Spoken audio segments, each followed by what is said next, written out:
सो hello दोस्तों, welcome back to my channel. आप देख रहे हैं टी नॉलेज और मैं हूं आपका दोस्त सिकंदर अंसारी।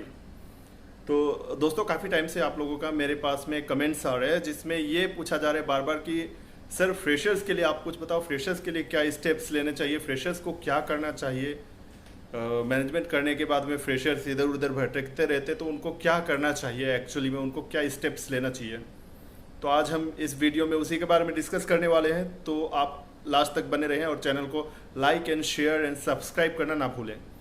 तो चलिए शुरू करते हैं। तो दोस्तों, होता क्या है, अक्सर जो हमारे लड़के हैं, जो भी हमारे पास में फ्रेशर्स लड़के जितने भी हैं या मैनेजमेंट अभी अभी कर निकले हैं, तो उन लोगों को ऐसा लगता है जैसे कि बस अब मैनेजमेंट कर लिया, मैनेजमेंट कर लेने के बाद में तो हमें जॉब मिलनी ही मिलनी है, मतलब उनको ऐसा हो जाता है। लेकिन ये गलत फहमी है।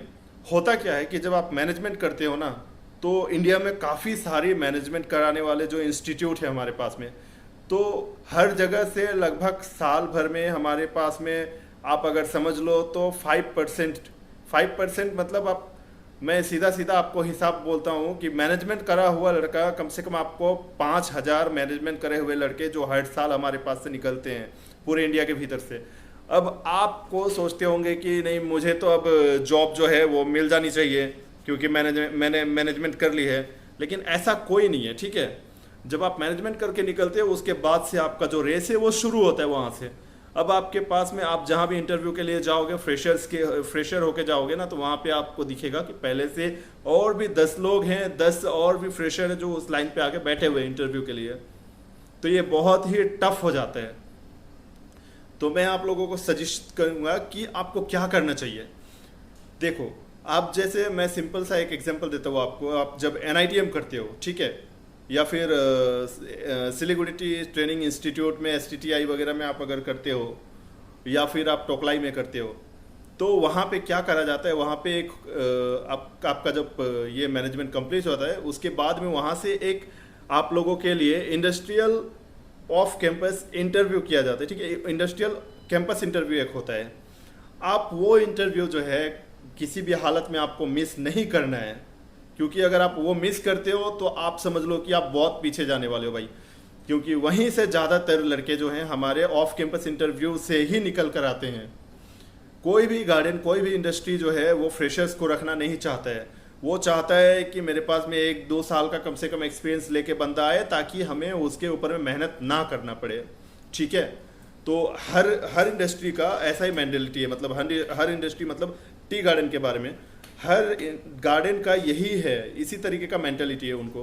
क्योंकि अगर आप सीधा सा समझ लो ना कि आप अगर मैनेजर हो किसी गार्डन का, या फिर आप कोई फैक्ट्री चला रहे हो, अगर आपके पास में फ्रेशर आता है तो आपको उसके ऊपर में साल भर मेहनत करना पड़ता है। लेकिन कोई बंदा अगर 6 महीने का भी एक्सपीरियंस लेके आता है तो आपको उसके ऊपर में मेहनत करना नहीं पड़ता है, क्योंकि उसको एक बेसिक नॉलेज मिल जाता है। तो वो बेसिक नॉलेज लेना बहुत ज़रूरी है।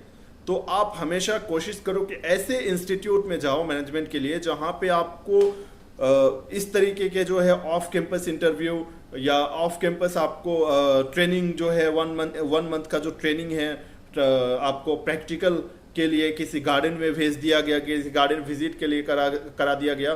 तो ये सारी चीज़ है, इन सारी चीज़ों को आपको ध्यान में रख कर उसके बाद में अपना इंस्टीट्यूट जो है वो आपको सेलेक्ट करना है मैनेजमेंट करने के पहले। दूसरी बात क्या होती है कि कुछ लोग ऐसे हैं, मतलब कि सोचते हैं कि मेरा तो क्या है कि मेरा गॉडफादर है चाय बागान में, ठीक है, कि मैं मैनेजमेंट कर लूँगा तो मुझे जॉब मिल ही जाएगी क्योंकि मेरे पास में रेफरेंस है। तो इस तरीके के भी लोग हैं।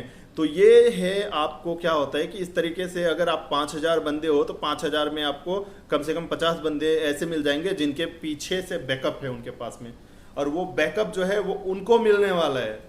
तो आप जब भी इंटरव्यू में जाओगे तो उनका जो बैकअप रहेगा ना, वो बैकअप उनको मिलेगा, जिस वजह से आप इंटरव्यू में सिलेक्ट नहीं हो पाओगे।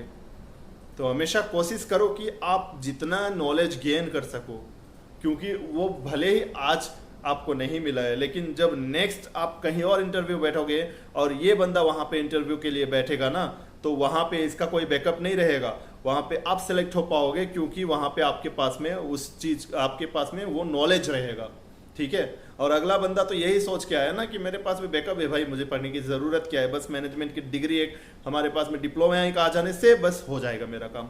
तो ये नहीं होता है, ठीक है। और आपको पेशेंस रखना पड़ेगा। इंटरव्यू एक बार में नहीं मिलेगा, दूसरी बार में नहीं मिलेगा, तीसरी बार में नहीं मिलेगा, चौथी बार में नहीं मिलेगा।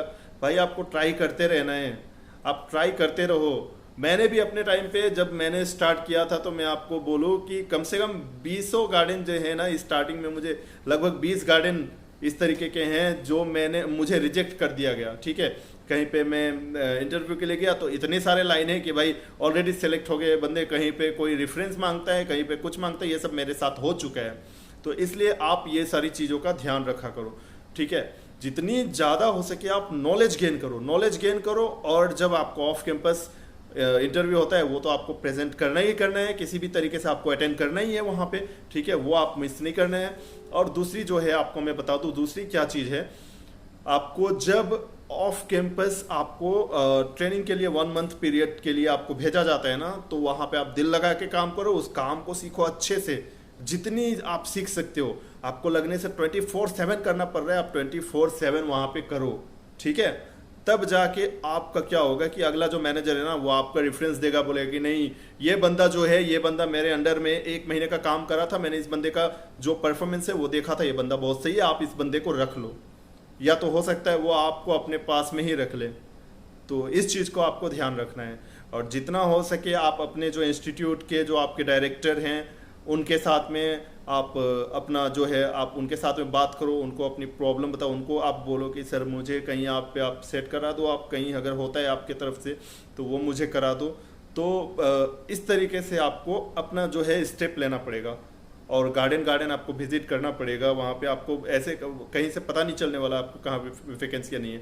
आपको गार्डन वगैरह विजिट करनी पड़ेगी, विजिट करने के बाद में आपको मालूम चले कि हाँ एक्चुअली में किसी जगह पे वैकेंसी है या नहीं है। अगर है तो आपको वहाँ पे अप्लाई करना पड़ेगा। आपको मालूम नहीं चलेगा कहाँ वैकेंसी है, आप जाओ अपना CV दो, वहाँ पर मैनेजर से बात करो और उनको बोलो, उनको अप्रोच करो कि सर मुझे ट्रेनिंग के लिए एज ए ट्रेनी या फिर मुझे फ्रेशर आप रख लो, मुझे काम सीखना है, आप मुझे काम सिखाओ, मुझे पैसे की ज़रूरत नहीं है, आप स्टार्टिंग में मुझे काम सिखा दो, मैं काम सीखना चाहता हूँ।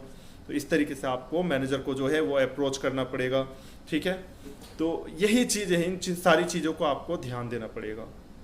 तो उम्मीद करता हूँ आपको चीज़ें जो हैं वो थोड़ी बहुत क्लैरिटी आ गई होंगी। तो फिर आगे इस तरीके के और भी आपकी जो भी सवाल रहेंगे उसका मैं जवाब ज़रूर दूंगा। तो तब तक के लिए फिर मिलते हैं फिर। जय हिंद, वंदे मातरम।